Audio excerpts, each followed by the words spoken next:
네, 녹화가 되고 있습니다. 자, 이 통합과학이라고 하는 게 뭐냐? 고등학교 문이과 다 같이 배웁니다. 고등학교로 가면 문과가 있고 이과로 이렇게 나눠지겠는데 이 토탈에서 과학이라고 어떤 과학? 통합과학이라고 해가지고 배우게 됩니다. 요 과목에는 물리학, 화학, 생물학, 지구과학, 고등학교에서 배우는 물일, 화일, 생일, 지일, 물투, 화투, 생투, 지투에 나오는 기초적인 내용들을 모아놓은 겁니다. 그래서 어려운 부분은 어렵고 쉬운 부분은 쉽고 막 그래요. 그래서 이거 가지고 고등학교 1학년 때 내신을 냅니다. 내신 상당히 중요하거든요. 30%가 이제 20% 내지 30%가 그 무조건 들어가게 돼 있습니다. 대학교 입학할 때. 그래서 고1 내신이 이걸로 꾸려지고요. 그 다음에 문과로 가시는 분들하고 이과로 가시는 분들은 대부분 여기 국어, 영어, 수학, 여기도 국어, 영어, 수학을 시험 보고 여기 이제 선택 과목을 시험 봅니다. 선택 과목을 시험 봅니다. 이 선택 과목이 공통으로 해가지고 몇 과목? 두 과목을 선택합니다. 공통이 뭐가 있느냐? 자, 일반 사회, 그다음에 윤리, 그다음에 뭐 한국지리, 그다음에 세계지리, 그다음에 세계사, 동아시아사, 뭐 기타 등등 뭐 정치 경제, 예, 사회문화, 사회문화, 뭐 정치 경제, 뭐 구두두둑하고 이렇게 해서 그 다음에 물원, 물투, 화원, 화투, 생원, 생투, 지원, 지투 여기에서 두 과목을 선택하는 겁니다. 아시겠어요? 엄청나게 많은 선택 과목에서 요거 가져가세요. 예. 집에 있는 거는 나한테 주셔야 돼. 오늘 산 겁니다. 오늘. 음. 엄청나게 많은 과목에서 두 과목을 선택해서 시험 보면 됩니다. 여기 이제 수능 말하는 거예요. 여기도 선택 과목이 있습니다. 공통으로요. 이 공통이 여기 선택이지 선택. 선택. 공통으로 수일, 수투가 공통입니다. 고등학교 수학상, 고등학교 수학하, 수능 과목 아닙니다. 수능 과목 아닙니다. 수원 수투하고 선택 과목이 있는데 이 기하 벡터, 뭐 기하 벡터 같은 거, 그 다음에 미적분, 확률 통계, 뭐 이런 것들이 있습니다. 여기서 많이 선택하시면 됩니다. 요 미적이 상당히 많이 선택되고 있습니다. 미적이 졸라 어려워요. 예. 여기서 선택하면 되는데 그래서 일반 사회를 선택하고 뭐 세계사를 선택하더라도 공대 지원할 수 있습니다. 상관없습니다. 단지 마이너스 10점 감점하고 들어갑니다. 이거 선택하고 이거 선택해서 법대 들어갈 수 있습니다. 플러스 10점 더하게 됩니다. 또는 감점이 없어요. 그래서 이과 쪽으로 선택한 사람들이 문과 쪽으로 많이 지원합니다. 왜? 문과 애들 다 떨어집니다. 그래서 이과 전성시대입니다. 이과 전성시대. 그만 아시면 되고요. 그러면 이제 요런 것들을 할 때, 요런 것들을 할 때, 이게 안 돼가지고 이과 쪽으로 못 가는 사람들이 많아요. 근데 괜찮아요. 이과 보면 요즘 여고들도 이과 비율이 거의 40% 50% 되거든요. 40% 50% 되는데 이렇게 가면 됩니다. 뭐 괜찮습니다. 뭐 요거 해가지고 이거 사유 과목도 어렵습니다. 이거 진짜 사유 과목 너무 어려운데 해보니까 이거. 그래서 지금 요런 걸 하기 위해서 그러니까 고1 내신 때문에 하는 거거든요. 통합과학 요게. 요거 이제 들어가겠다는 얘기입니다. 자, 1단원은 있는데 근데 요 고1 내신 낼 때 이 내신 기출이요. 선생님 나중에 한번 보여드릴게요. 내신 기출이 거의 극단적으로 냅니다. 굉장히 어려워요. 여러분들이 그냥 여러분들 지금 2학년 1학기에 중간고사 보고 기말고사 그 수준이 아닙니다. 100점 나오는 게 거의 상당히 힘듭니다. 이게 100점 나오는 게요.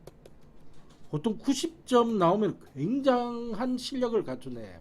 이게 90점 나오는 애들은 대부분 과곡하다가 실패한 애들 또는 과거에서 진행해야 되는데 의도적으로 안 가고 있던 애들, 이런 애들은 90점 정도 나와요. 보통 애들은 80점에서 70점대입니다.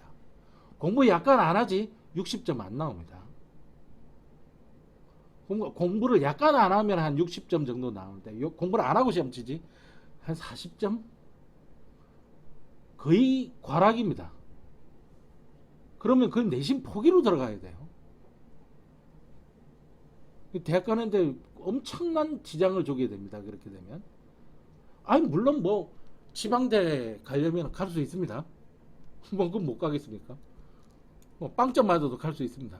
근데 적어도 서울의 경기도권에는 들어오기 힘듭니다. 들어오기 힘듭니다. 선생님이 중학교에 아무리 공부 잘해봤자 다 필요 없다는 거 고등학교 가서 해야 되는 게 중요합니다. 차례가 보면은 이제 요거 오늘 배우는 게 오늘 나갈 수 있는 게 이겁니다. 그래서 여기 참 재밌는 이야기라서 한번 들어보세요. 오늘 재밌는 이야기 계속 될 것 같은데. 그래서 페이지 몇 페이지로 들어가느냐? 페이지 몇 페이지야? 4페이지인가? 4페이지입니다. 4페이지 펼쳐지기 바랍니다. 나는 요거 좀 줄여야겠네. 너무 좀 크다 이거. 이렇게 좀 줄여야겠다. 자, 4페이지 제목이 뭐냐면은 우주의 원소 분포와 빅뱅 우주론. 이게 뭘 말하냐면은 우주 탄생부터 보는 겁니다. 여러분들이 존재하고 있었던 건 우주가 탄생했기 때문에 그 결과 우리 은하가 만들어졌기 때문에 그 결과 우리 태양계가 만들어졌기 때문에 그 결과 우리 지구가 만들어졌기 때문에 그 결과 우리 지구에서 생명체가 탄생했기 때문에 여러분들이 존재하는 겁니다. 근데 여러분들이 존재하면서 살아가 보다 보니까 온갖 물건과 온갖 자연의 환경들이 있는데 이런 것들은 결국 원소들로 구성이 됐는데 이 원소들이 갑자기 하늘에서 짱 하고 나타났느냐 땅에서 솟았느냐 그게 아니라 뭔가 만들어졌다는 이야기거든요. 그 어떻게 만들어진지 보자는 이야기입니다. 그러려면은요 스펙트럼을 좀 공부를 좀 하셔야 돼요. 스펙트럼 바로 스펙트럼이 나오죠. 자, 스펙트럼 여기 적으면 되겠네요. 이 선생님 답이 없어요. 근데 거기 보면은 오른쪽 페이지 아래쪽에 보면 답이 있습니다. 오른쪽 페이지 아래 보면 1번 답이 있거든요. 이거 스펙트럼 맞을 겁니다. 이게 이제 이렇게 적는다 그러는데요. 그럼 이렇게 적는데 이게 유령이란 뜻이에요. 유령. 유령처럼 아랑아랑 거린다 이렇게 해가지고 과학자들이 이름을 붙였어요. 자, 이거 분광시키면 나타나는데 분광. 이 분광 빛을 이렇게 분광시킨 거잖아요. 여기 보시면은 빨강색이 가장 위쪽에서 나타나고 그 다음에 보라색이 좀 아래쪽에서 나타나고 이렇게 눈에 보이는 부분을 가시광선이라고 합니다. 가시광선 영역이 아닌 부분들은 이제 다르게 이름을 부르죠. 빨간색 바깥쪽이다 그래서 적외선이라고 합니다. 붉은색 적자 바깥외자 광선선자 빨간색 바깥쪽이요. 이 보라색을 저기 한자 말로 자색이라 그러는데요. 이 보라색 바깥쪽의 광선이라서 자외선이라고 합니다. 그런데 이쪽으로 가면 갈수록 에너지가 작아지고요. 이쪽으로 가면 갈수록 에너지가 커집니다. 에너지가 커집니다. 이거 좀 기억을 좀 하셔야 돼요. 그래서 자외선 같은 경우에는 가시광선보다 에너지가 크잖아요. 그래서 강력하다 그래서 울트라라고 그럽니다. 울트라가 뭐보다 강한 이거든요. 그런데 뭐보다 강하냐면 보라색보다 강합니다. 그래서 violet radiation. 그래서 UV라는 말이 나오게 되는 겁니다. UV가 딴 게 아닙니다. ultraviolet radiation. 자, 요거보다 강력한 게 X선이 있습니다. X선. 렌트겐이라는 과학자에서 최초로 확인이 됐죠. X선. X선보다 강력한 게 감마선이 있습니다. 감마선은 상당히 강력한데요. 근데 그건 너무 어려워서 안 적을 겁니다.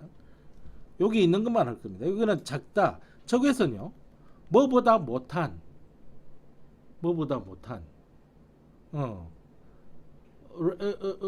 뭐더라 이게? 인프라라는 말이 있습니다. 이게 뭐보다 못한이라는 뜻이에요. 근데 빨간색이 레드거든요. 그래서 인프라레드 레디에이션이라고 그럽니다. 줄여서 이걸 IR이라고 그럽니다. IR이라고 하는 거는 적외선을 뜻하는 겁니다. 에너지가 상당히 작아요. 이처럼 빛을 분광해서 나타나는 것들이 뭡니까? 스펙트럼입니다. 보통 우리가 말하는 거는 가시광선의 스펙트럼을 말하는 겁니다. 자, 에너지가 작으면요. 파장은 길어집니다. 에너지가 크면 파장은 짧아집니다.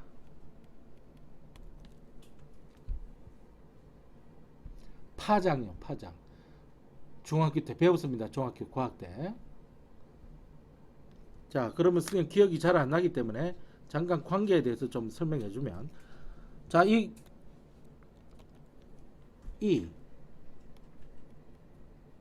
람다분의 하시라고 하는 공식이 있습니다. 고등학교 때 배우는 공식이고요. 이 공식은 아인슈타인의 광자론 공식입니다.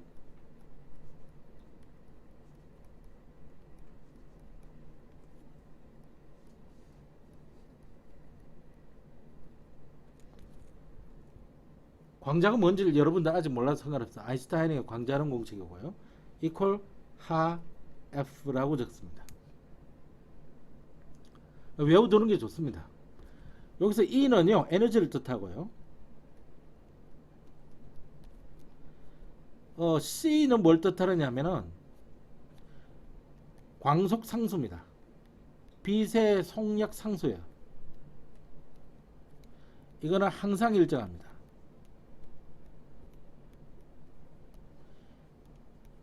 광속 불변의 원리 때문에 그래요.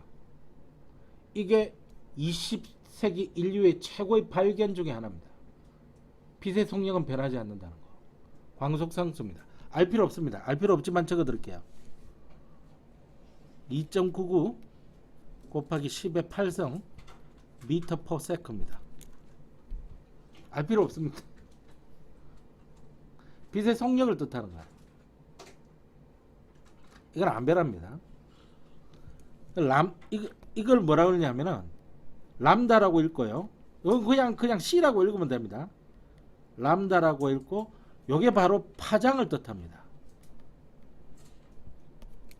단위는 미터입니다.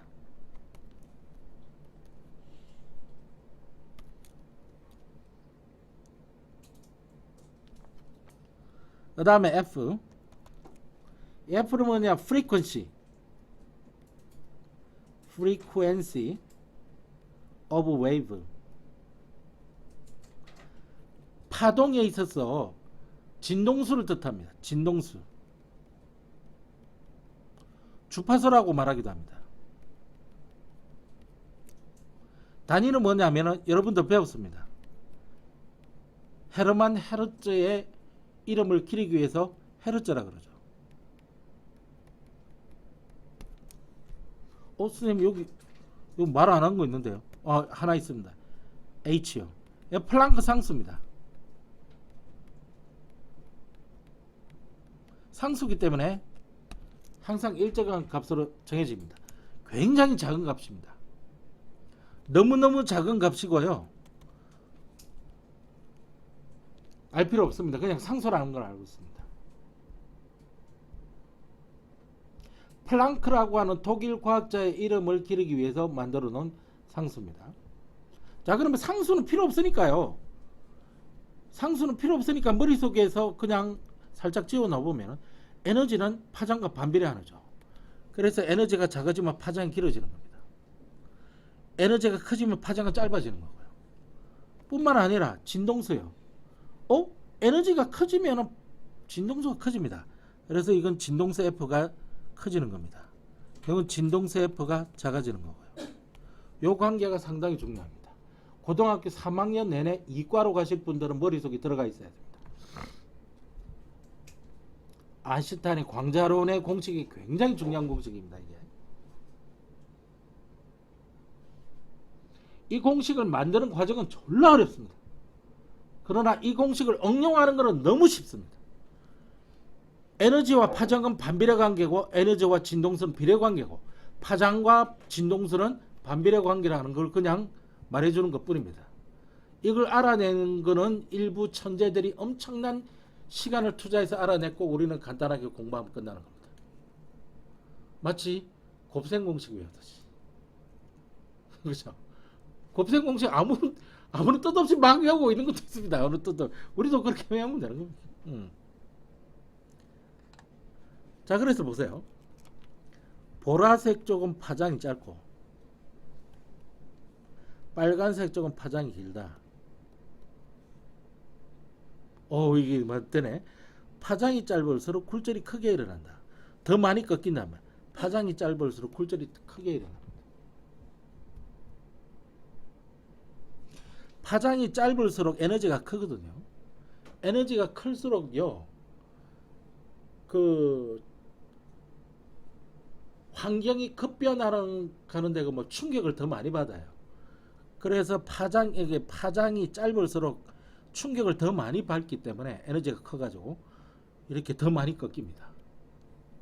근데 줄 끌 필요 없습니다. 선생님이 일단 해주는 것만 하시면 됩니다. 자, 그런데 인류들이 과학을 연구하다 보니까요, 전부 이거 독일에서 나온 학문입니다. 독일이 렌즈라고 가지고 하는 분광학이 엄청나게 발달되어 있습니다. 독일이. 그게 스펙트럼이 한두 종류가 아니라 이렇게 세 종류로 나눌 수 있다는 걸 알게 된 겁니다. 요 연속 스펙트럼과 요 두 개를 불연속 스펙트럼이라고 그럽니다.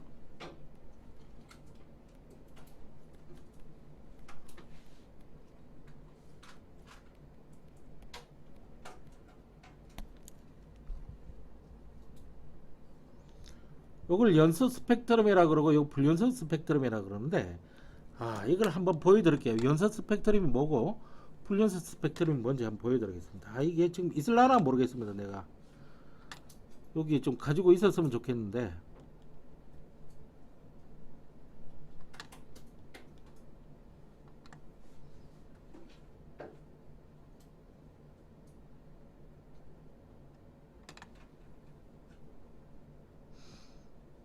그러면 이쪽으로 가가지고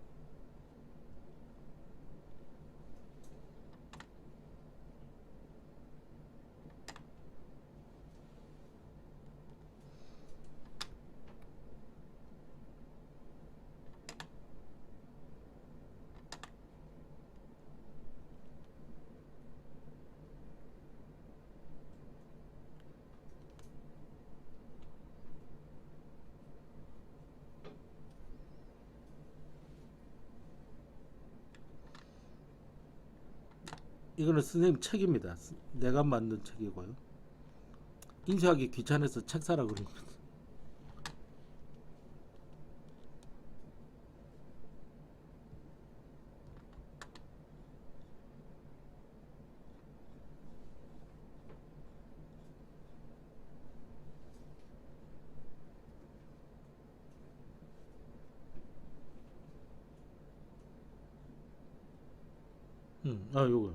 요게 연속 스펙트럼입니다. 이거 보세요.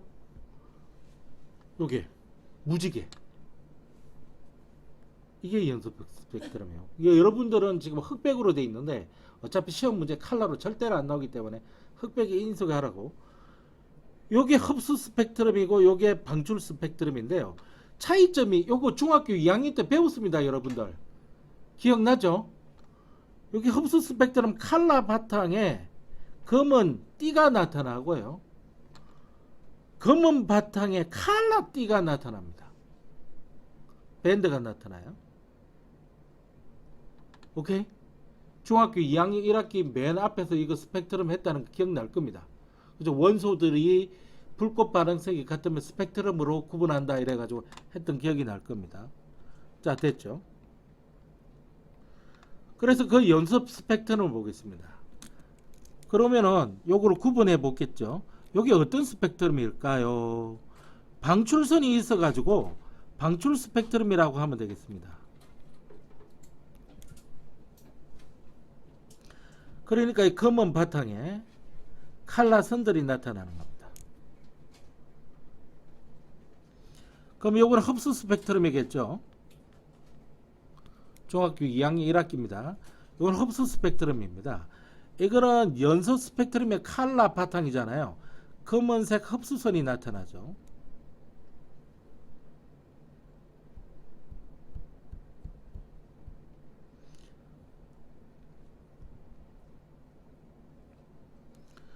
자, 연속 스펙트럼이 나올 수 있는 것은요, 이 고온의 천체에서 나옵니다. 백일등에서 나오든지요.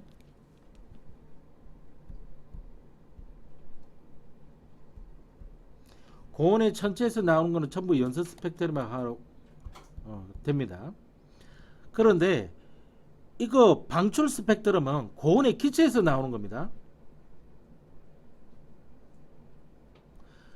우주에서는요, 어떤 경우냐면 이게 거대한 기체입니다.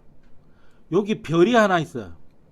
이 별이 빛을 내는 겁니다. 열을 방출하는데 거기 부딪혀 가지고 여기 물질한테 부딪혀 가지고 이렇게 오게 되면은 이 방출 스펙트럼이 나타나게 되는 겁니다. 이 고온의 기체예요. 이거는 고온의 천체가 이렇게 있어요. 거기 빛이 이렇게 통과할 때 나오는데 이거 보면은 기체가 이렇게 있습니다. 요거 고온의 천체가 이렇게 있는데 빛이 이렇게 오는 거예요. 완벽하게 맞는 말이 아니지만은 몇 가지를 해드릴게요. 누구는 통과가 되는데 누구는 통과가 안 되는 겁니다. 흡수되고 난 뒤로 통과가 안 되는 거예요. 그 통과 안 되는 것이 감지가 되는 겁니다. 고온의 천체에서 방출된 빛이 저온의 기체를 통과되면서 흡수되는 경우입니다. 차이를 아셔야 됩니다.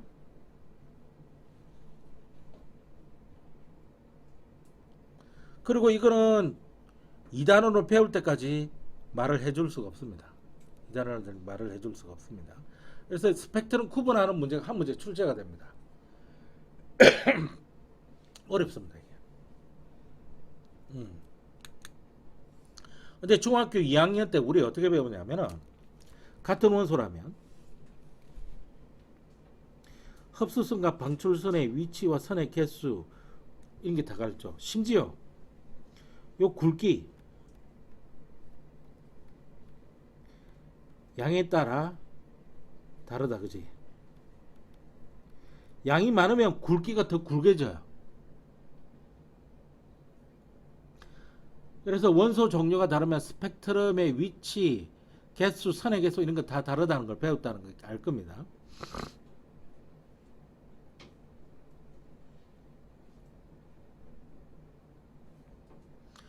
그래서 우리가 수소의 방출 스펙트럼과 방출 스펙트럼을 알아요. 헬륨의 방출 스펙트럼을 알고요. 그 다음에 나트륨의 방출 스펙트럼도 알고 다 알아내거든요. 나트륨이면 양에 관계없이 선의 개수와 위치가 같아요. 단지 양이 많으면 밴드가 더 굵게 나올 뿐이에요. 그래서 태양의 방출 스펙트럼을 본 거예요. 태양의 방출 스펙트럼을 보니까 거의 대부분 수소와 헬륨으로 구성됐다는 걸 알아내는 겁니다. 그래서 태양이 수소와 헬륨으로 구성됐다는 걸 아는 겁니다.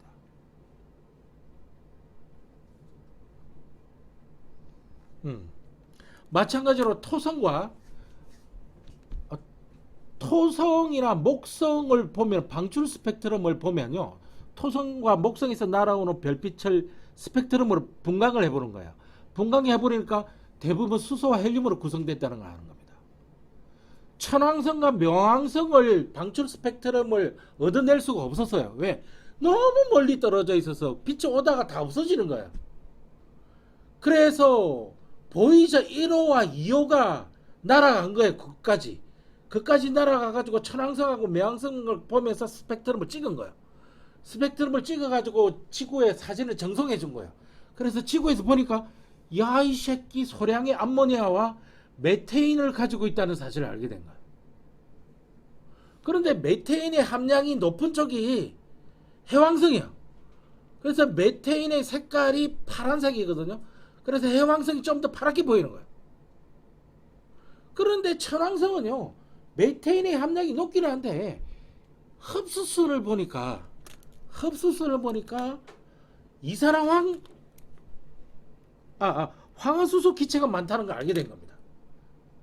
그 황화수소 때문에 흐리멍텅하게 보인다 그래가지고 청록색 천왕성이 그렇게 이제 되고 있는 그런 거 그렇게 알아내는 거예요.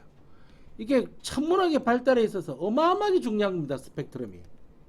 특히 자, 여기 또 적어 드릴게요. 특히 태양의 흡수선이 있거든요. 태양의 흡수 스펙트럼이 있습니다.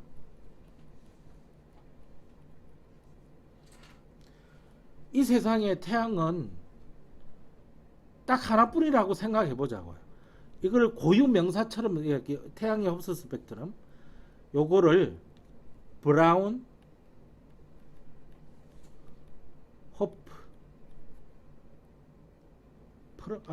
브라운 호프라고 하죠. 프라운 호프슨이라고 해요. 영어식으로 읽은 겁니다. 프라운 호프. 저기 독일 말로 하면 뭐 브라운 호프만이라고 그러는데요. 흡수 스펙트럼의 아주 대명사입니다.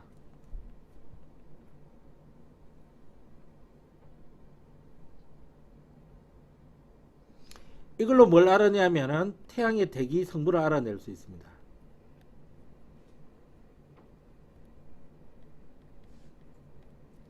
왜냐하면 태양이 이렇게 있잖아요. 졸라 뜨겁잖아요. 근데 태양의 대기들이 이렇게 있을 거 아닙니까? 코로나, 채청 이런 거. 그래서 빛이 나오다가 일부가 흡수돼서 안 나오고 일부는 나오고 일부는 흡수돼서 안 나오고 일부는 나오고 이렇게 될 거 아닙니까? 그죠? 그래서 태양의 대기 성분을 알게 된 거예요.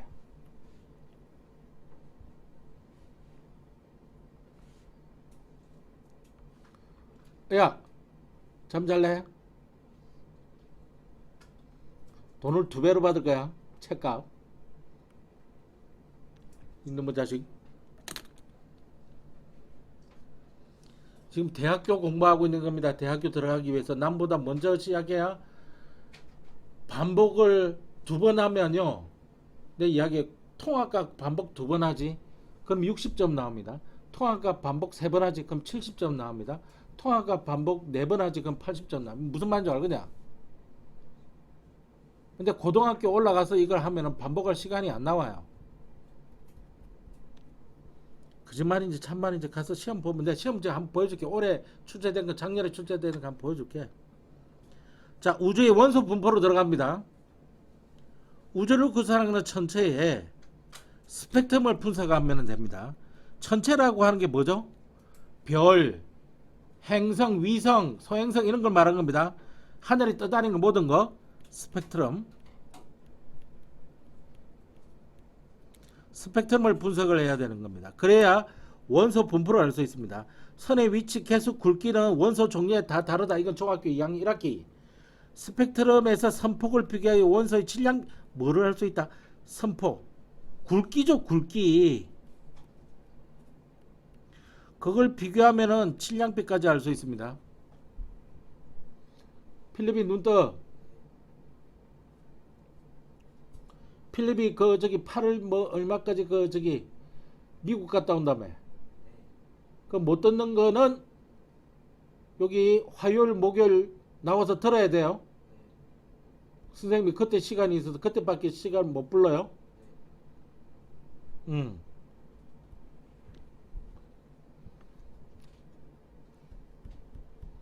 야씨, 미국 가는 비행기 값만 하더만. 비즈니스? 이코노미? 내 다리 이제 못 펴서 죽었다. 대한항공? 아시아나? 모르겠습니다. 파나아메리카?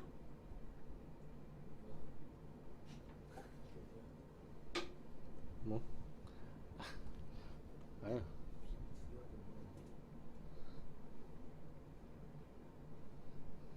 야, 씨, 코로나 끝났긴 끝났다. 이. 응. 여행 가는 사람들 많던데. 아이, 부러워. 씨. 나는 은퇴하고 가야지. 앞으로 한 10년, 15년 뒤 은퇴하고 가야지. 아, 그때 세계 대전 터지는 거 아닌가? 아, 지금 못 가잖아.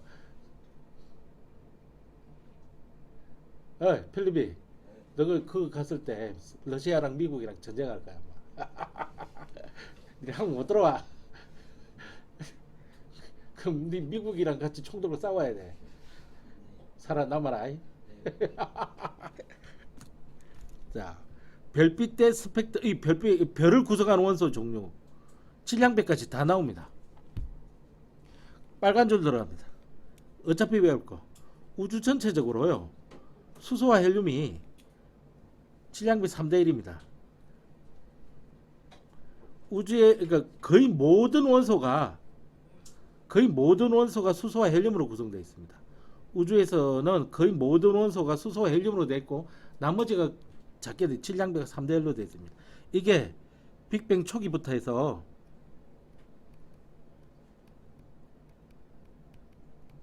변함이 없습니다.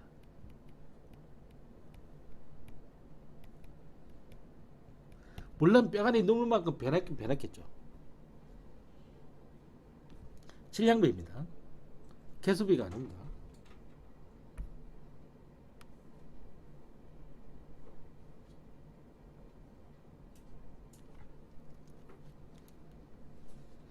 암기가 돼 있어야 됩니다. 수소가 훨씬 더 많죠. 쌤 이게 왜 변함이 없습니까? 글쎄요. 왜. 자, 지금부터 재밌는 이야기 해드릴게요. 오늘 진도 안 하고 됩니다. 자, 이거 이해를 안 하면은 도저히 못해요. 자, 지금부터 재밌는 이야기 들어갑니다. 마음을 내려놓으시고 스트레스 받지 않고 이렇게 잘 들으시기 바랍니다. 이거 원래 이게 고등학교 과정이 아니었어요. 중학교 과정도 아니었고요. 그러다가 고등학교 과정에 갑자기 들어왔거든요. 빅뱅이라는 결론이 무슨 이야기인지 못 알아듣는 거예요. 내가 아무리 설명해도 잘 못 알아듣고 그래서 프로그램 하나를 선정해가지고 동영상을 틀어준 거예요. 애들이 다 하는 거예요. 그렇게 하고 싶은데 시간 되면 그렇게 하고요. 자, 한번 보세요. 아주 옛날에 이렇게 했습니다. 지구가 여기 있고요. 태양이 돌고요. 나머지 화성, 목성, 토성, 심지어 달까지 막 돕니다. 우주가 이렇다고 생각했습니다. 우주관 또는 우주론이라 그랬죠. 종교에 파묻혀 있었고 생각이 이것밖에 안 된 거예요. 누가 중심입니까? 지구가 중심입니다. 이걸 지구 중심론이라 합니다. 신이 창조를 한 겁니다. 그래서 우주는 완벽합니다. 즉 온도, 밀도 이런 것들은 변함이 있으면 안 됩니다. 천체는요 완벽한 도형이라고 생각됐던 구형이라고 생각했습니다.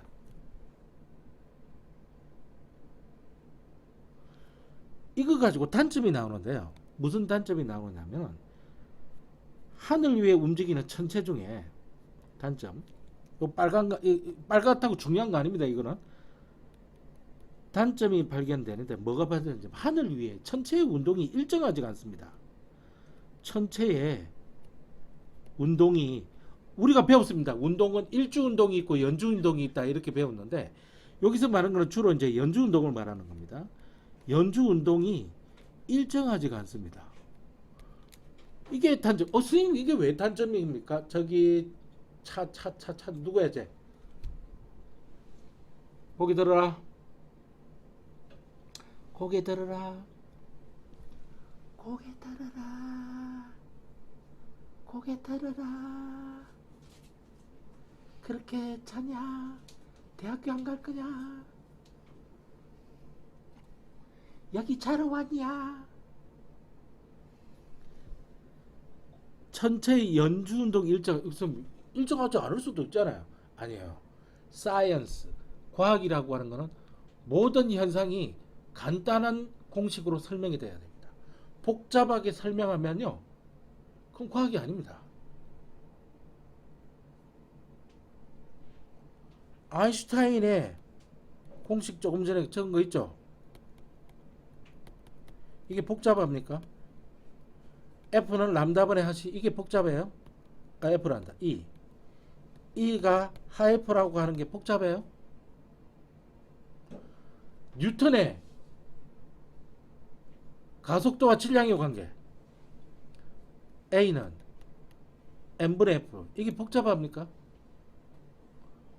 이렇게 과학은요, 간단한 공식으로 설명이 돼야 돼요. 그런데 일부 천체의 운동이 일정하지 못해서 일정한 공식을 집어넣을 수 없어가지고 공식이 때에 따라 계속 바꾸게 들어가야 돼요. 사실 그런 과학이 어딨니? 다시 말해서 시기에 따라서 다르게 해석해 줘야 돼요. 그런 과학이에요. 대표적인 예가 추전원입니다. 엄청난 상식이 여러분들한테 미끄럼이 될 수 있으니까 잘 들으세요. 추전원요. 이게 무슨 말이냐? 자, 지평선이 이렇게 있습니다. 나무가 하나 서 있고 이렇게 있는데, 밤하늘의 연주 운동을 보면요, 모든 별들이 서에서 동으로 1년에 이렇게 흘러갑니다. 서에서 동으로 모든 별들이 다 그렇게 가요. 그런데 어떤 별은요, 요렇게 가다가요, 요렇게 가요. 요렇게 가요. 헤매는 것처럼 보입니다. 방랑하는 것처럼 보여요. 이게 왜 이렇지? 그래서 나머지는 뭐라고 이름을, 이런 것들은 스타, 그냥 별인데, 이런 것들은 방랑자, 플래닛이라 그럽니다. 이게 지금 행성이에요. 옛날에는 이거 행성이라는 건 몰랐어요. 별이라고 다 통일시켰는데, 방랑하는 별이라는 얘기예요. 플래닛. 그래서 추전원이 뭐냐면은, 얘 이렇게 도는 게 아니라 어떻게 도느냐면 이렇게 돈다고.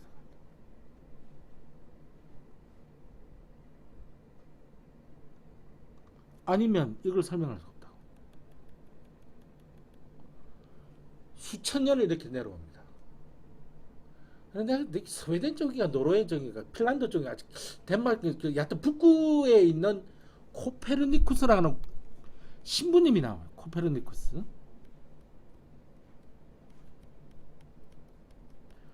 코페르니쿠스가 이렇게 보다가, 아니 아무리 그래도 그렇지 과학이라고 하는 걸 이걸 너무 복잡하잖아. 이게 우주가 너무 복잡해.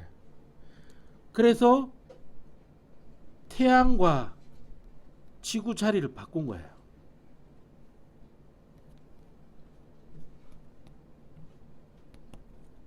그것밖에 안 했어요. 그러니까 태양을 이쪽에 하나 잡고 지구를 잡아서 자리만 바꾼, 딱 두 개만 자리를 바꾼 거예요. 이걸 태양 중심설이라고 합니다.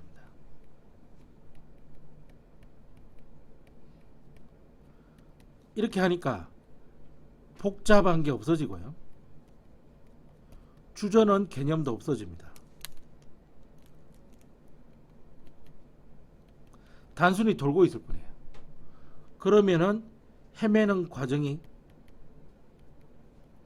이게 설명이 됩니다. 간단해요.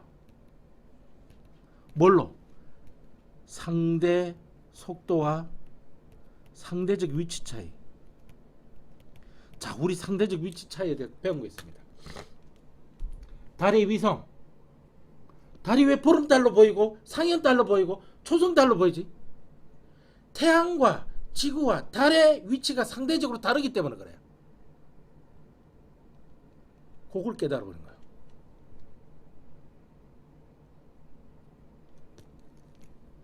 맞는 말이에요. 근데 인정을 못 받습니다. 왜? 종교가 지배하기 때문에. 종교가 지배하기 때문에.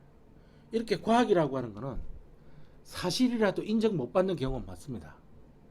그러나 인정 못 받을 때까지는, 인정받을 때까지는 기존의 학설을 그대로 지킵니다.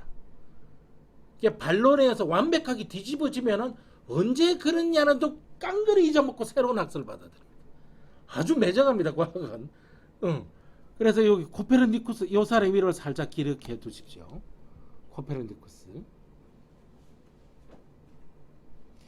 자, 많은 과학자들이 아직 요걸 믿고 있었습니다. 그래서 계속 공격합니다. 코페르니쿠스의 학파들을 막 공격합니다.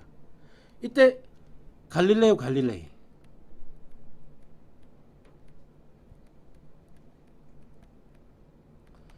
렌즈를 직접 만들어요. 두 개를 겹칩니다. 망원경을 만드는 거예요. 그래서 하늘을 봅니다. 하늘에서 목성을 관측합니다. 목성이 이렇게 되어 있는데요. 위성이 이렇게 있다가 이렇게 있다가 이렇게 갑니다. 위성이 돌지 않으면 불가능한 이야기입니다.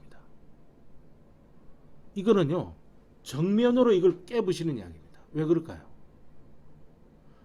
신이 창조한 거기 때문에 우주는 완벽하고요. 모두 지구 주위를 돌아야지. 딴 거 돌면 안 됩니다. 달도 지구 주위를 도는데. 그런데 이 새끼는 왜 목성 주위를 도냐고.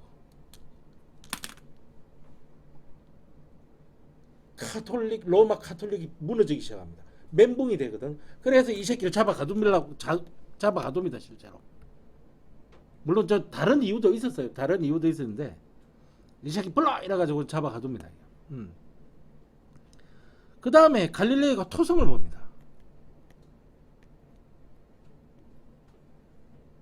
갈릴레오가 그려놓은 게 이겁니다. 토성.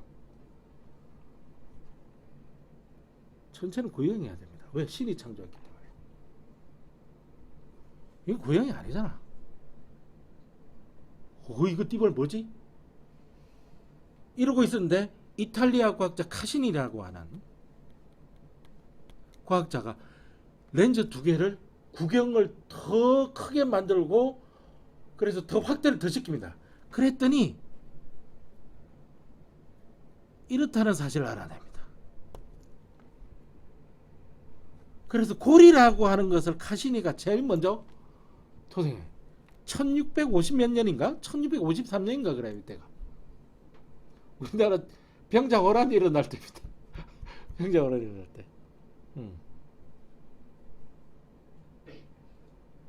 물론 코페르니쿠스에서 전번에 이야기했던 코페르니쿠스가 갈릴레이 이전에 이탈리아 과학자가 한 명 더 있어요. 이 사람이 꿈속에서 우리 은하와 태양계를 본 거예요. 우리 태양계하고 우리 은하계를 본 거예요.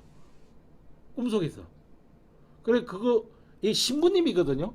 이 신부님이 설교할 때 신이 나한테 환영을 보여주는데 지구가 가운데 있는 것이 아니라 태양계라고 하는 게 있고 태양주를 지구가 돌고 있고 그 태양계마저 거대한 은하를 돌고 있다 라고 이야기를 하는 거예요. 꿈속에서 봤어요. 꿈속에서. 로마 가톨릭에서 뭐라 그랬어요? 드디어 이 새끼 미친놈이다. 사탄이다 이래 된 거죠. 그래서 이탈리아에 머물고 있다가는 죽은 목숨이었어요. 죽은 목숨이었는데 이탈리아를 떠나가지고 영국까지 건너가서 영국에서도 이제 옥스퍼드 대학에서 강의했거든요. 이제 교수들이 듣다 보니까 이게 증거가 있는 게 아니라 꿈속에서 본 걸 이야기한다고. 근데 그 사람 입장에서도 그래. 꿈이 너무 선명하니까 기독교는 다니엘 보면은 바벨로니아 왕이 그 꿈을 하나 꿨는데 막 이게 해몽을 못 해가지고 이렇게 다니엘이 대신 꿈에 해몽해주고 하는 게 있거든. 요셉도 그러고 그러잖아. 그래서 기독교에서는 꿈 해몽하는 게 상당히 중요한데 지가 너무 이게 꿈이라고 해도 너무 사실과 같으니까 이걸 가톨릭에서 계속 기회를 주거든요. 붙잡아 가지고 네 이거 꿈속에서 봤고 꿈이다 이 말 한마디만 하면 네 목숨을 살려줄게. 아니 아니야, 신이 내한테 보여준 거래. 이거 사실이다. 그래 결국 화형당해요. 화형당한 뒤에 20년 뒤인가 10년 뒤인가 이 일이 일어나는 거예요. 이 일이 일어나는 거예요. 이게 이 갈릴레오가 요걸 봅니다. 그 뒤에는 이제부터 지구는 둥글고 그 다음에 뭐죠? 태양 중심설이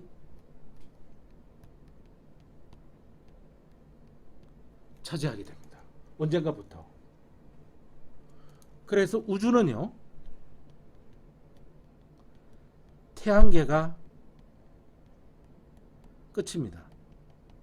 더 이상은 없어요. 이렇게 해서 생활해 옵니다. 이렇게 오다가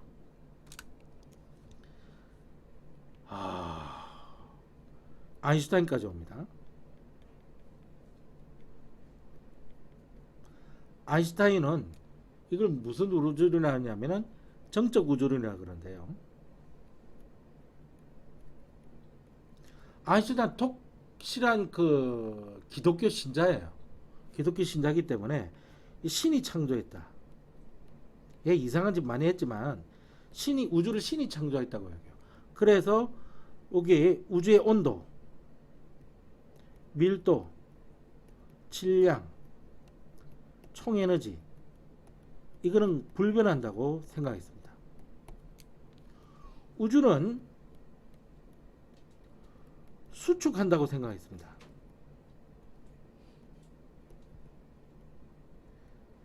이게 수축을 방지하기 위해서 이게 우주는 계속 수축해서 없어지는 쪽으로 생각했는데 이게 수축이 근데 관측 결과 조금 모순이 생기거든. 관측 결과와 모순이 생깁니다. 그래서 우주상수라고 하는 것을 도입을 합니다. 도입을 해서 그 수축이 안 되게끔 팽창하게끔 하는 힘이 있을 거라고 생각한 거야. 그래서 팽창도 지금 현재 팽창도 하지 않고 수축도 하지 않는 그런 우주 상태에 있을 거라고 이렇게 아인슈타인이 주장한 거야. 근데 이 사람이 너무 유명하다 보니까 이 그대로 받아들였습니다. 그런데 반대 진영에 있는 학파들이 젊은 학파들입니다. 젊은 과학자들이 차츰차츰 연구를 수행하게 되는데 이 러시아, 소련이죠. 이 소련과 여기와 일부 이탈리아, 프랑스 여기에서 르메트르, 가모프 뭐 기타 등등 이런 사람들이 나타나면서 우주 팽창론이 싹트기 시작합니다. 우주는 점점 확대전해 나가고 있다는 겁니다. 당연히 이 기세에 눌려서 여기 인정 못 받게 됩니다. 인정 못 받게 됩니다. 그런데 아이고야, 미국의 천체 물리학자 한 사람 허벌이라는 과학자가 나타납니다. 미국 자체가 그냥 이민자 집단이기 때문에 그 뭐 이민자 뭐 후손이라 그러는데 미국이 1차 세계대전이 끝나고 엄청난 돈을 법니다.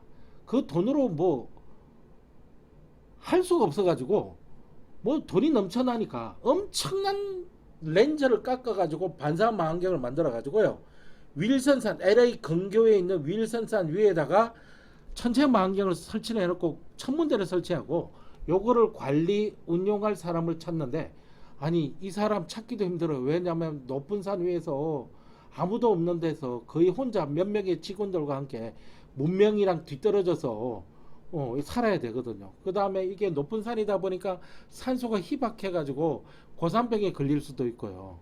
굉장히 척박한 겁니다. 월급을 많이 줄 테니까 한번 지원해봐라. 그러니까 허벌이 지원을 한 거예요. 그래서 허벌이 여기 가서 해다가 뭘 했느냐면은 이게 적색 편의 현상,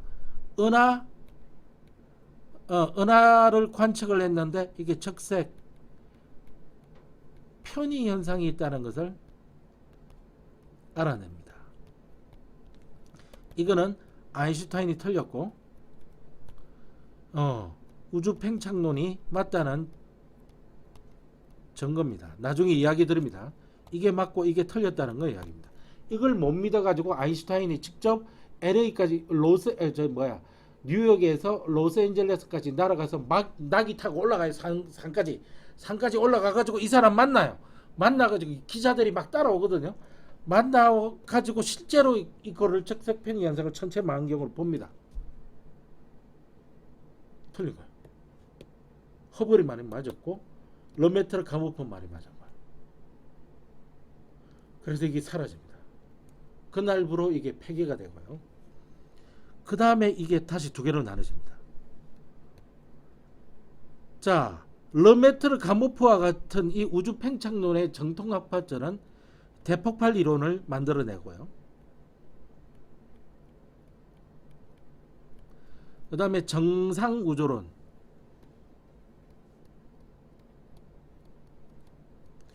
이건 영국의 과학자 호일에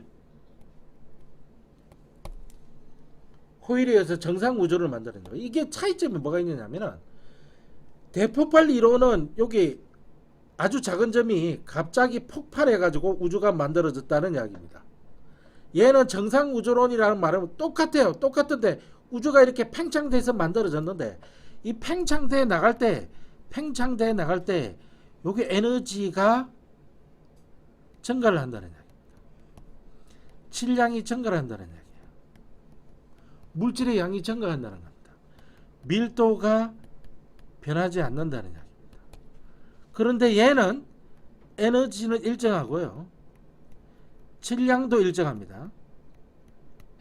총질량, 밀도는 감소한다는 이야기. 우주가 점점 비어간다는 이야기.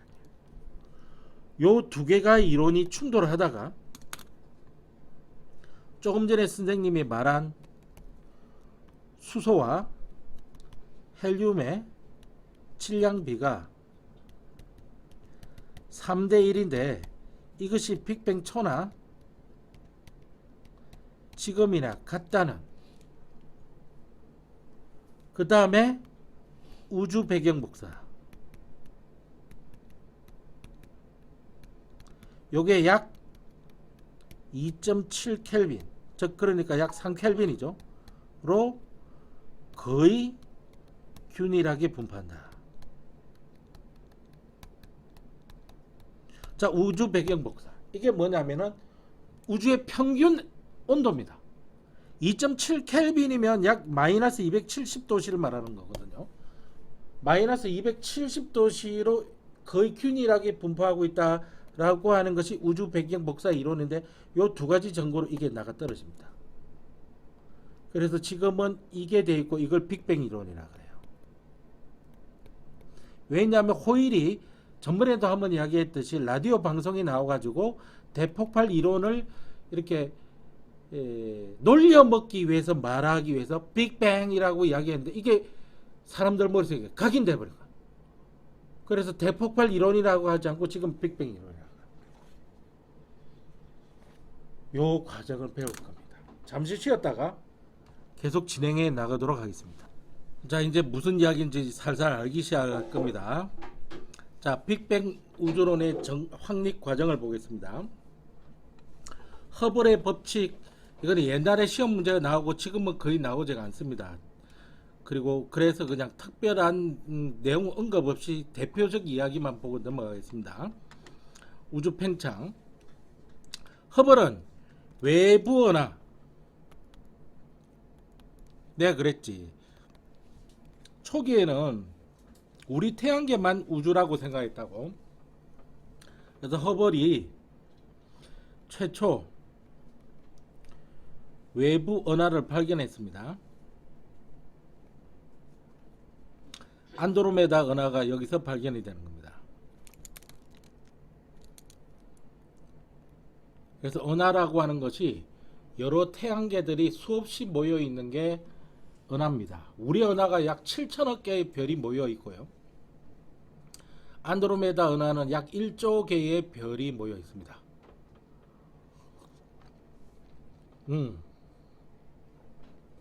그런데 이게 우주가 팽창한다는 것이 밝혀졌는데 도대체 어떻게 알아냈냐 이 말입니다. 은하끼리 서로 멀어진다는 겁니다. 이걸 관측한 겁니다. 선생님, 왜? 은하끼리 서로 멀어진다고요? 그래요. 근데 은하가 너무 멀리 떨어져 있어서 서로 사이가 벌어진다는 거는 거의 알 수가 없을 텐데 어떻게 알았냐고요? 우리가 스펙트럼을 보고 알아냅니다. 보세요.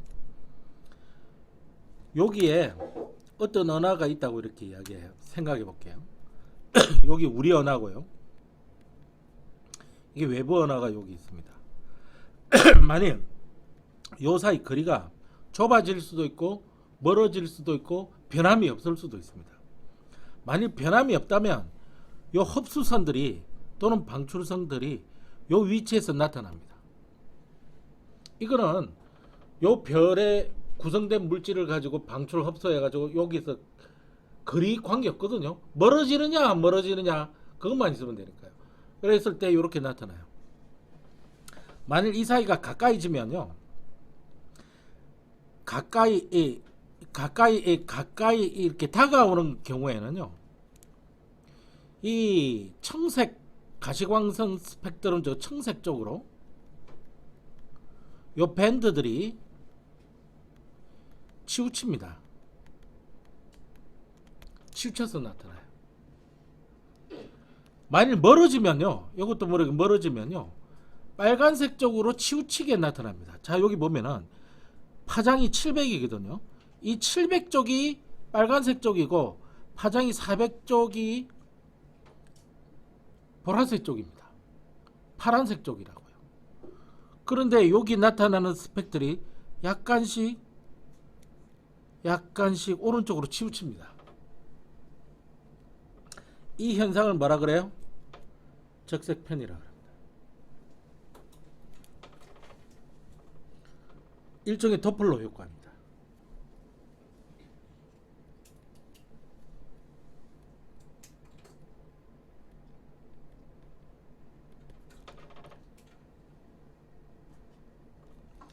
혹시 도플러 효과 들어보신 적 있습니까?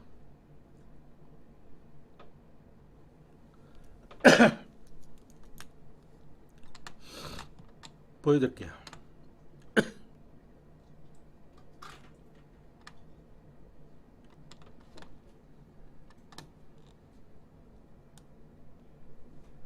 여기 있습니다.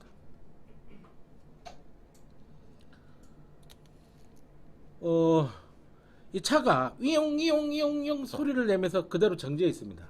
그러면 여기 있는 사람도 이용으로 들리고요.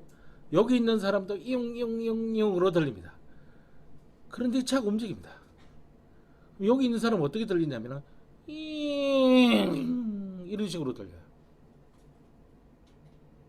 그게 도플러 효과입니다. 자, 도플러 효과 파원이 가까워지며 여기 다가오면 음파나 빛과 같은 파동의 파장이 짧아지고 진동수로 높아지고 소리가 높은 소리가 난다는 겁니다. 파원이 멀어지면 여기 있는 거죠. 파장이 길어지는 현상입니다. 이게 파원이 요 자동차 말하는 거예요.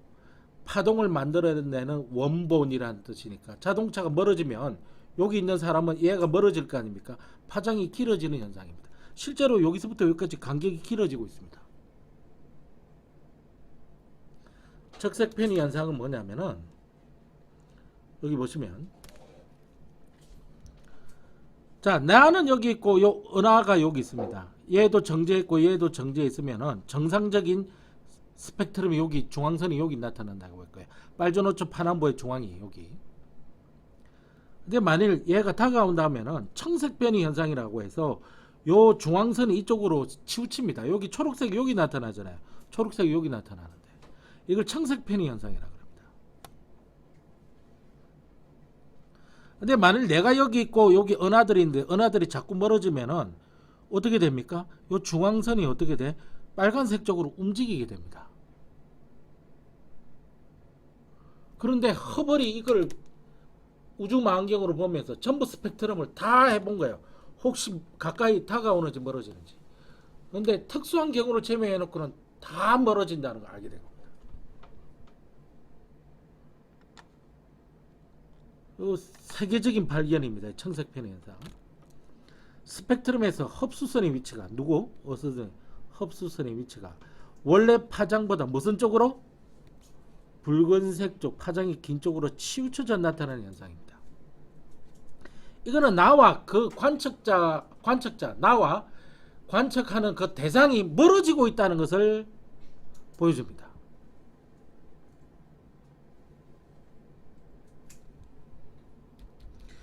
더 재밌는 사실은 여기 계속 나오는데 허블이 관측한 거 대부분의 외부 안에서 적색 편의가 관측이 됩니다. 즉 대부분의 외부 은하가 우리 은하로부터 멀어지고 있다는 이야기입니다. 일부 은하는 가까워지는 은하가 있습니다. 안드로메다 은하하고 우리 은하는 계속 가까워지고 있습니다. 약 45억 년에서 50억 년 뒤에 충돌을 하게 될 겁니다.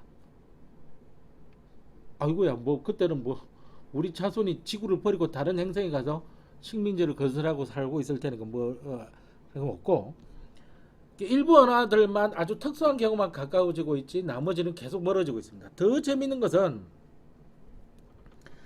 멀리 있는 은하일수록 더 빨리 멀어진다는 겁니다. 이게 엄청나게 중요한 이야기입니다.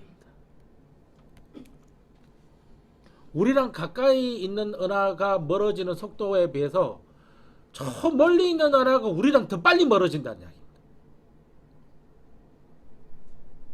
그 까닭은 우주가 팽창하기 때문인 겁니다. 그렇지 않으면 절대로 이걸 설명할 수 없습니다. 이 그래프 몰라서 상관없습니다. 이 공식 몰라서 상관없습니다. 교육과정에서 빠졌습니다. 8차 교육과정에 이거를 가지고 문제를 내고 했더니 애들이 다 문제를 못 풀더라고. 그래서 9차 교육과정으로 넘어오면서 이걸 뺐습니다. 그냥 소개하는 정도입니다. 허블 상수라고 하는 게 있는데 이 허블 상수가 옛날에 이거 너무 작게 잡았어요. 너무 작게 잡아가지고 우주의 나이를 계산해 보니까 한 18억 년인가 나와요. 지구의 나이가 45억 살인데 우주의 나이가 18억이라고? 말이 안 되잖아. 그래서 허블 상수를 다시 계량했습니다. 계량해보고 다시 측정해보니까 우주의 나이가 약 140억 살로 나와요. 정확하게는 138억 살로 나옵니다. 현재까지는 우주의 나이가 138억으로 알고 있습니다. 자, 이 왼쪽 볼게요. 스펙트럼에서 적색 편이가 큰 은하일수록 우리 은하로부터 거리가 멀다는 사실을 예를 봐가지고 알 수 있는 거죠. 거리가 먼 은하일수록 더 빨리 멀어지고요. 은하가 멀어지는 속도가 빠를수록 흡수선의 파장이 원래 이치보다 크게 이동하기 때문에 그런 겁니다. 넘어갑니다. 자, 그래서 이것 때문에 뭐가 사라진 겁니까? 이 허블이 이 우주 팽창 증거를 찾아내면서 뭐가 없어진 거예요? 아인슈타인의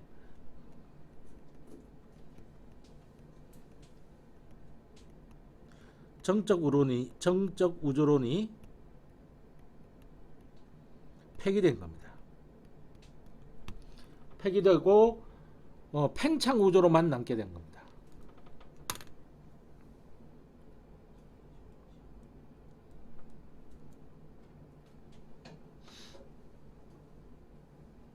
자, 그래서 팽창 우주론 중에 둘 다 팽창 우주론이라는 게 시험 문제에 출제가 되고 있습니다. 빅뱅 우주론, 대폭발 우주론과 정상 우주론 둘 다 뭐죠? 팽창 우주론입니다. 그런데 이게 갈라지게 되는 거죠. 빅뱅 우주론에는 가모프 이름 외워야 됩니다. 정상 우주론 호일 이름 외워야 됩니다. 가모프는 러시아 사람입니다. 심지어 러시아 사람인지 물어본 시험 문제도 있습니다. 대신에 호일 영국 사람입니다. 미국 사람 아닙니다.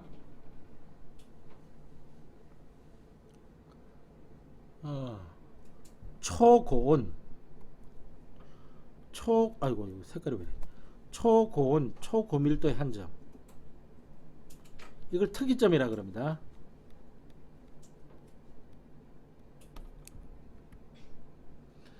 여기서 빵 하고 터집니다.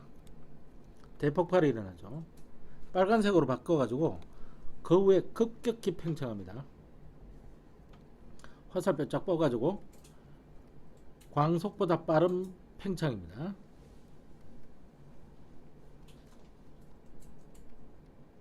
선생님 잠깐만요. 왜? 아인슈타인에 의하면 광속보다 빠른 거는 있을 수 없다 그랬는데, 그렇지.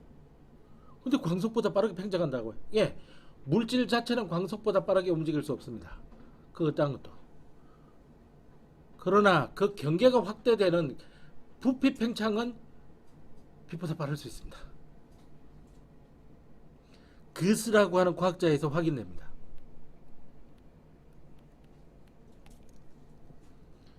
이 사람 앞으로 수년 내에 노벨상 받을 겁니다. 잘 한번 봐보세요. 미국 과학자입니다.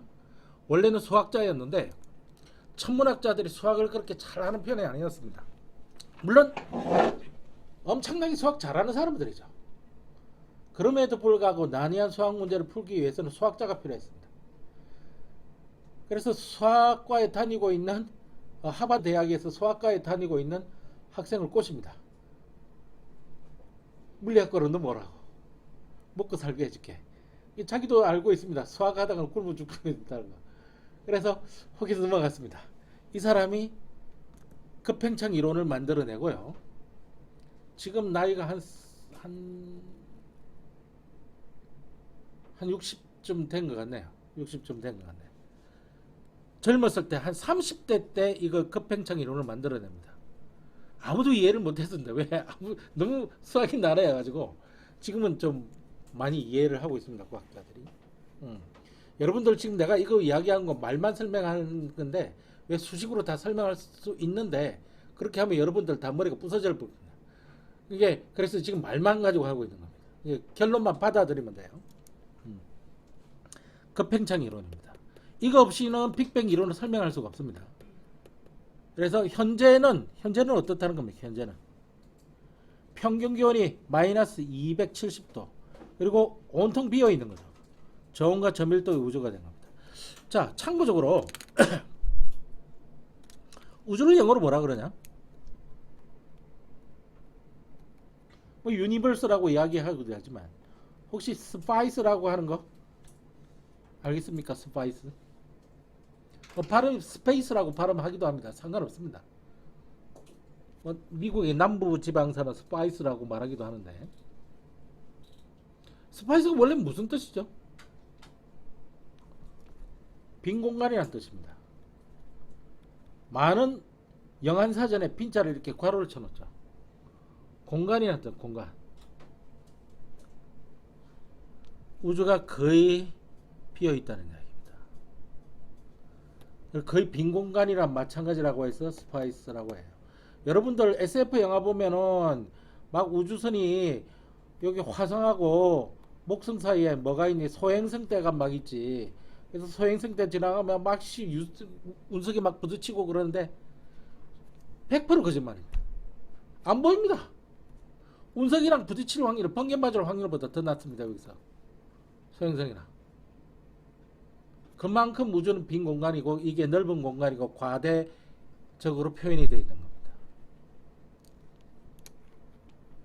우주를 빈 공간이라고 하는 이유를 알겠죠. 그래서 우주를 스파이스라고 하는 거예요. 그래서 우주 저밀도 거의 비어있고 초저온 목성의 평균 대기 온도가 마이너스 180도 정도 되거든요. 마이너스 180도. 이게 천왕성이나 해왕성이 마이너스 200 몇 도더라? 마이너스 230도인가 240도인가 그럴 거예요. 천왕성이. 해왕성이 마이너스 210도인가 조금 더 높아요. 해왕성이. 더 멀리 떨어져 있는데 왜 그러지? 이 새끼들 많이 움직여. 이게 대기 문제가 많은 문제인데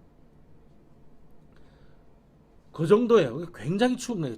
굉장히 낮은 저온입니다. 이렇게 이걸 왜 그러냐면은 처음에는 초고온이고 초고밀도였는데 그러니까 이렇게 됐다는 거 아닙니까? 이 이야기를 풀었으면은 이렇게 되어 왔다는 거예요. 그러니까 이쪽으로 가면 갈수록 어떻다는 겁니까? 온도는 낮아지고 있고요. 밀도도 낮아지고 있는 겁니다. 밀도가 낮아지고 있다는 것은 질량이 일정하다는 이야기죠.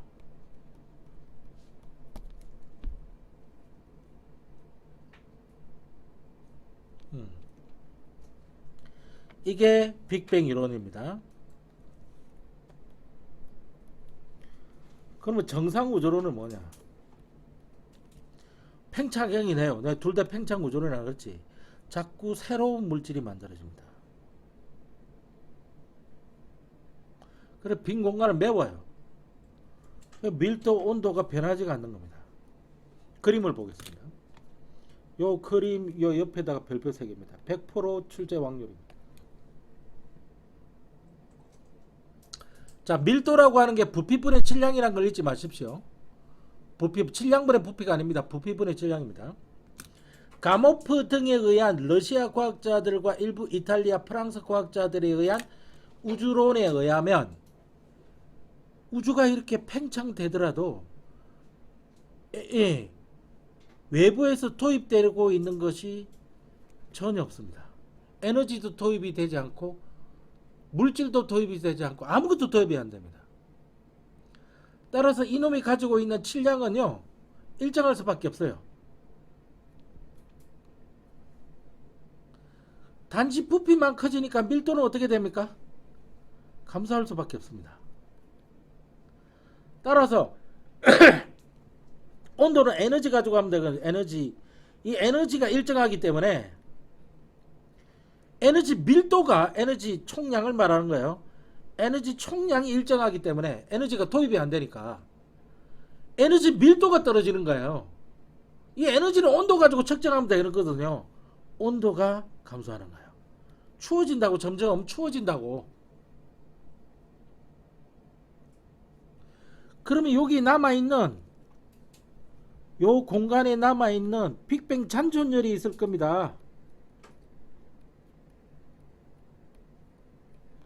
이거는 뭐냐면은 빅뱅 때 만들어진 에너지가 계속 유지된다는 이야기입니다.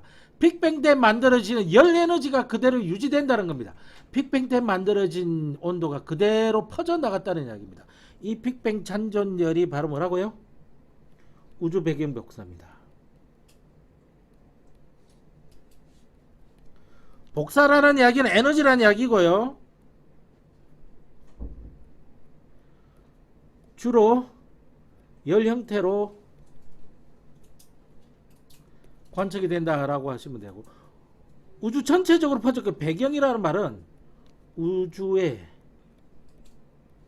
거의 골고루 퍼져 있다. 이걸 뜻하는 겁니다. 우주 배경 복사라고 하는 거는 우주에 거의 골고루입니다. 모두 골고루가 아니죠.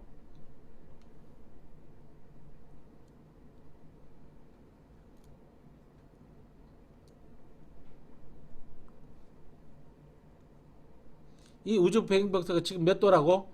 약 3켈빈, 2.7켈빈으로 외우지 마시고요. 그건 선생님이라서 외우고 있는 거고 약 3켈빈 이렇게 외우고 있습니다. 그래서 약 3켈빈 뒤에 나옵니다. 줄 치면 되니까. 정상우주론. 정상우주론은 우리 우주가 이렇게 있으면 유니버스죠. 우리만의 우주를 유니버스라고 그럽니다. 이 유니버스의 외부에서 우리 우주 외부에서 자꾸 에너지와 물질과 이런 것들이 도입이 됩니다. 그래서 자꾸 질량이 증가해요. 빈 공간이 있는 것만큼 자꾸 질량이 에너지도 증가하는 거죠. 그래서 질량이 자꾸 증가하는 거예요. 그러니까 밀도는 일정한 거예요. 그러나 온도도 일정한 거예요. 에너지 총량은 어떻게 증가하는 겁니다. 에너지 총량이 증가하는 거예요.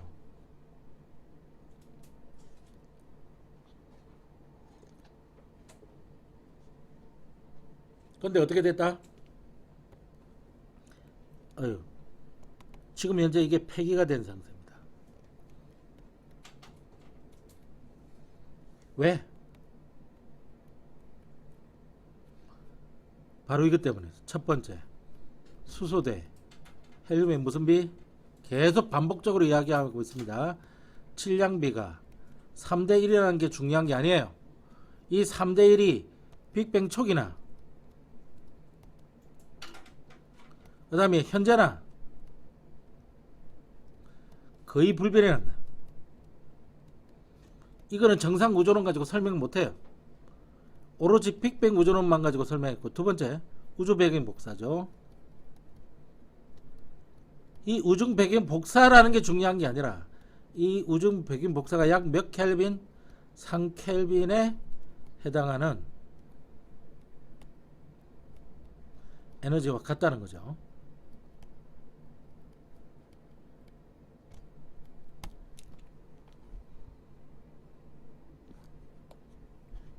요 두 가지 원인데.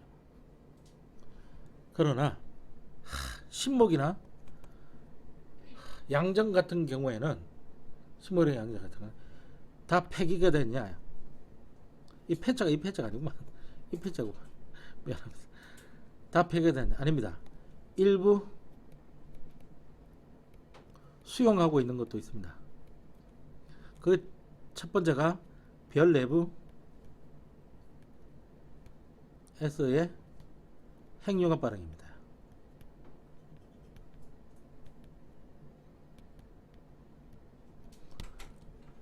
이게 호일이 말했던 이론인데 지금은 그대로 다 수용하고 있습니다.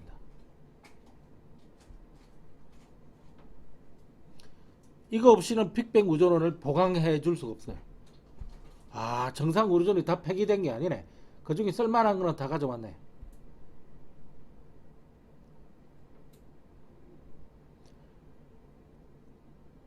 아이고, 눈 떠야 됩니다.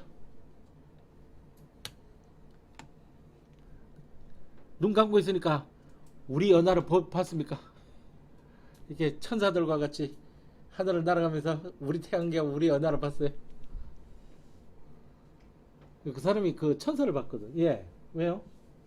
제가 준호 방학 시간표가 어떻게 되죠?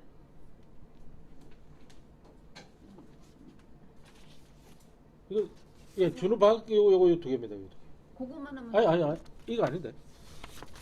요거 보여드릴게요. 가만 잠깐만요.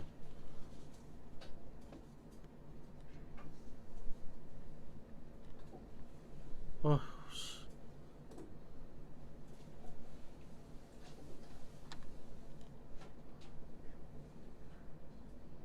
시간표 어디? 아, 여기 있다.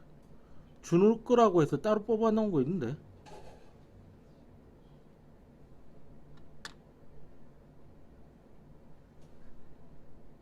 이걸 겁니다 아마. 요거예요 요거. 예, 그 프린트 요- 해주세요. 그 갈색으로 표시된 것만 하면 아이고 그 화요일 것만 하면 돼요. 화요일 것만. 화요일만요? 예.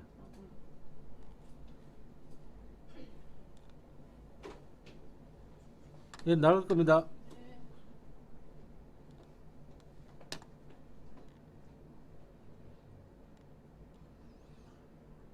자, 여기 뭐까지 설명했지? 여하튼 니 잠 깨우다가 잠 깼냐?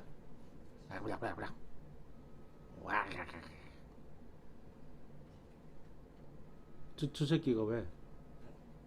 저 새끼라며. 내가 한숨을 푸시업 한다. 어? 아니 운동 잘해. 맞을래? 맞고 싶지? 얘가 운동 잘한다고 해가지고 뭐 뚱당지 같은 소리 하고 있어. 그런 뭐- 거 있어요. 우리 뭐 그런 게 뭐 임마. 아니, 검사하고 물어봐가지고 예, 잠 깠지? 잠 깼습니다. 아유, 그래서 이게 요 일단 한 개만 일단 알아놓으세요. 나머지는 또 나올 때는 너무 한꺼번에 알면 그러니까요. 그래서 거기 여기 잠깐 요거 또 보충 설명을 하고 갈게요. 자, 이게 핵 반응이라고 하는 게 있습니다. 핵 반응. 핵 반응은 여러분들이 중학교 3학기 과정에 질량 보존의 법칙, 에너지 보존의 법칙 이런 것들이 적용되기가 참 곤란합니다. 이게 에너지 보존의 법칙이 적용이 되는데 질량 보존의 법칙 이런 것들이 안 돼요. 그리고 같은 원소면 뭐 어쩌고 저쩌고 뭐 그런 거 있죠. 뭐 그것도 적용이 안 됩니다. 여기에 핵 반응은 핵분열 반응이 있고요. 핵융합 반응이 있습니다.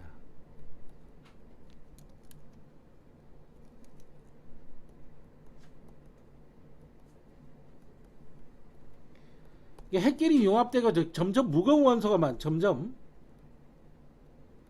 무거운 원소, 무거운 핵을 가진 원소가 생성되는 걸 말합니다. 초고온이 필요합니다. 그만큼 더 높은 온도가 필요합니다. 그렇지 않으면 핵융합 반응을 못해요. 적어도 1천만 도시의 온도가 있어야 줘야 됩니다. 1천만 도시. 점점 더 무거운 핵을 가진 원소를 만들려면 그보다 더 높은 온도, 그보다 더 높은 온도가 필요해요.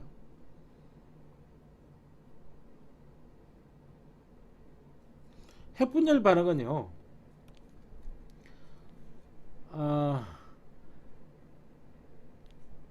베타 분열, 감마 분열, 베타 붕괴, 붕괴란 말 쓸게. 베타 붕괴, 감마 붕괴, 알파 붕괴, 뭐 이런 것들이 있습니다.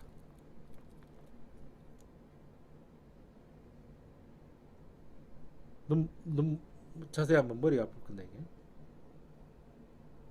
베타 붕괴는 전자 방출이 있는 걸 말해요. 감마 붕괴는 에너지 방출이 있는 경우가요. 순전한 에너지가 나와요. 알파 붕괴는 양성자가 튕겨져 나오는 붕괴입니다.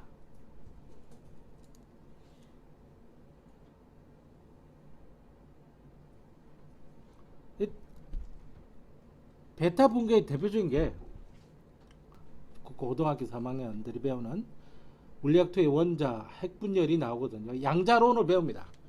양자론의 초반을 조금 배우는데 학생들은 너무 어려워서 뭐 이런 기호 같은 거 나오고 그러거든요. 이런 기호 같은 거 나오고 이게 그런 거 있는데 여튼 그거 배울 때 가르쳐 줍니다. 알파 붕괴는 이게 양성자가 나오는 거야. 양성자는 프로톤 이렇게 적고 원자번호 1번에 질량수 1에 이렇게 이게 양성자 기호입니다. 중성자는 뉴트론이고 원자번호는 없습니다만 질량수는 1로 치고 전하량은 없어요. 전자는 2라고 일렉트론을 적고 원자번호는 마이너스 1번이고 질량수 없고 이거는 이렇게 표현합니다. 요렇게 표현하는 기호부터 막 배워야 이거 할 수는 있거든요. 하여튼 여기서 중요한 건 뭐냐면 핵융합 반응이 핵 반응에 들어가고 점점 무거운 핵을 가진 원소가 생성이 될 수 있는데 그만큼 더 높은 온도가 필요하다는 겁니다. 그러면 이 세상에서 가장 작은 원소가 누굴까요? 우리 중학교 2학년 원소 기호 배웠잖아. 가장 작은 원소 누구니? 수소 아닌가? 수소하고 헬륨. 수소하고 헬륨입니다. 그러면 수소하고 헬륨이 가장 작은 원소니까 핵도 가장 작을 거예요. 그렇다면은 핵융합 반응이 일어나기 위해서 그만큼 높은 온도가 필요한데 사실상 가장 낮은 온도가 필요하죠. 원소들 중에 가장 낮은 온도가 필요합니다. 그런데 조금 전에 빅뱅이 일어나서 이렇게 온도가 떨어졌다 그랬죠. 그러니까 여기는 온도가 높아서 수소가 헬륨으로 바뀌고 있었어요. 여기는 초고온이라서 수소가 헬륨으로 바뀌고 있었어요. 너무 높은 온도가 있어가지고. 그런데 약간만 지나면 온도가 떨어지죠.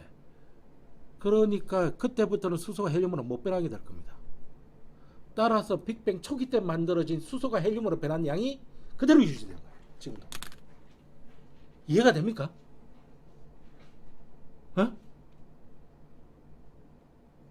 이 비율이 그대로 유지된다고. 그러니까 정상 우주론의 온도가 일정하다는 말은 그럼 지금도 계속 수소가 헬륨으로 바뀌고 있어야 되거든. 그럼 남아있는 수소가 없어야 돼. 무슨 말인지 알겠냐? 근데 수소 졸라 많이 남아있다고. 그러니까 이 이론이 틀리다. 그런데 별 내부에서 핵융합 반응이 이렇게 일어나고 있어요. 수소가 헬륨으로 이렇게 가고 있는데 이것은 그러면 선생님 수소 양이 줄고 헬륨 양이 증가해가지고 요 비율이 변해야 될 거 아닙니까? 우주에 얼마나 많은 별들이 있는데 우리 은하만 하더라도 7천억 개의 별이 있고 이웃 안드로메다에 1조 개의 별이 있는데 그 안에서 일어나는 어마어마하게 변하고 있을 텐데 이 양이 그 왜 이 양이 이렇게 3대를 그대로 이것은 별 내부 핵융합은 우주 전체적으로 볼 때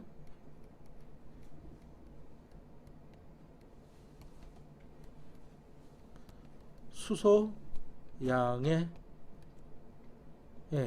영향을 거의 줄 수 없을 정도로 작습니다.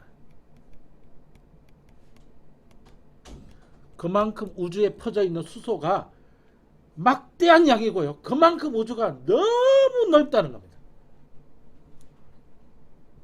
138억 년 동안 내가 팽창해 왔어요.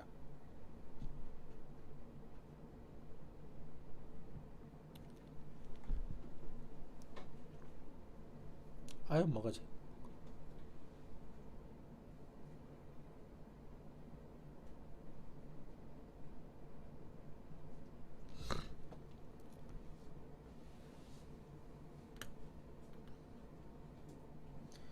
자, 이 우주 배경 복사, 그러니까 온도가 계속 식어왔다. 이걸 확인하기 위해서 그리고 이걸 확인하기 위해서 이 여기까지 지금 정상 우주론이 무너지고 빅뱅 우주론이 만들어지기 위해서 수많은 과학자들이 목숨을 잃었고요. 자기 일생을 바쳐서 연구를 했습니다. 자기 평생에 이 그 명예를 누리지 못한 과학자가 너무 많아요. 다 죽고 나는데 가모프도 자기 이름 한 번도 자기 살아상전에 자기 이름 날린 거 못 보고 결국 죽고 난 수십 년 뒤에 자기 이름이 교과서에 실리는 거죠. 교과서에 실립니다. 자, 호일이라는 과학자는 비록 뭐죠? 폐기가 됐지만 이거 보세요. 이게 어마어마한 이론이거든요. 요 과학자들 결국은 세세한 부분은 거짓말한 것이 아니라는 거예요. 세세한 부분은 전체적으로 틀린 이야기지만. 자, 빅뱅 우주론의 확립 과정을 보겠습니다. 정적인 우주론, 이게 아인슈타인이죠.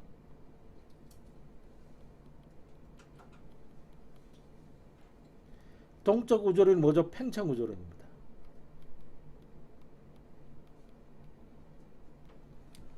자, 그러다가 그 다음에 우주 팽창의 증거가 발생한 허벌이죠. 적색편이죠. 일종의 도플러 효과입니다. 멀리 있는 은하일수록 멀어지는 속도가 더 빠르다는 겁니다. 자, 빅뱅 우주론과 정상 우주론이 대립하다가 이 정상 우주론은 누굽니까? 호일입니다. 이 빅뱅 우주론의 대목격이 누구죠? 가모프입니다. 자, 빅뱅 우주론의 증거가 발견됩니다. 우주 배경 복사 페인지어스 윌슨 약간 암기가 되어 있어야 됩니다. 신목고등학교 페인지어스 윌슨을 물었습니다. ATM인가 ATX인가 그 미국의 그 저기 통신 회사가 있습니다. 굉장히 큰 회사인데 이 장거리 통신을 연구하는 과학자예요. 요것만 설명 오늘 마칩니다.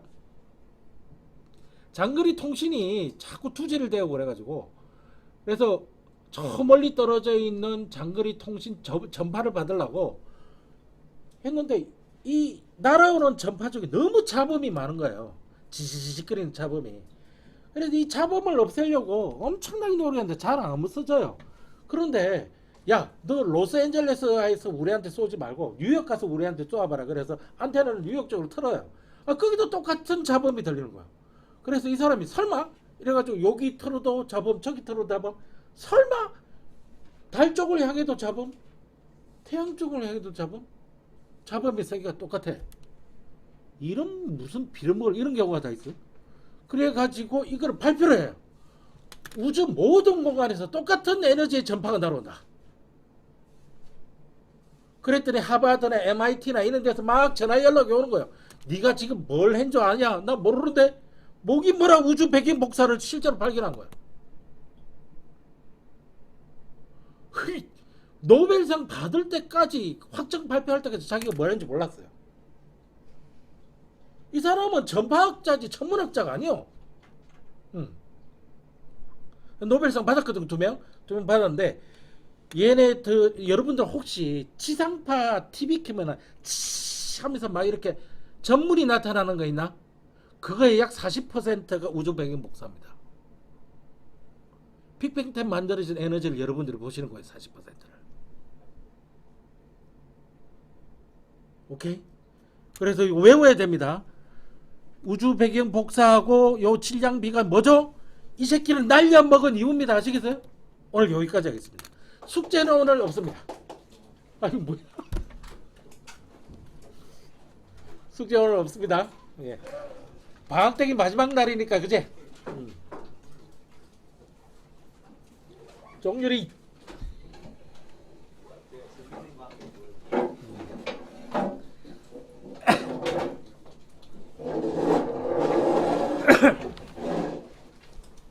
네, 들어와서 앉으세요. 우리 되게 시원하잖아.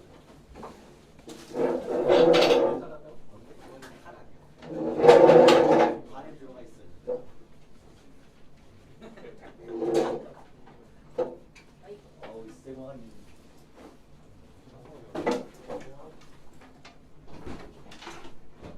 뭐야? 누구 안 와? 이 친구.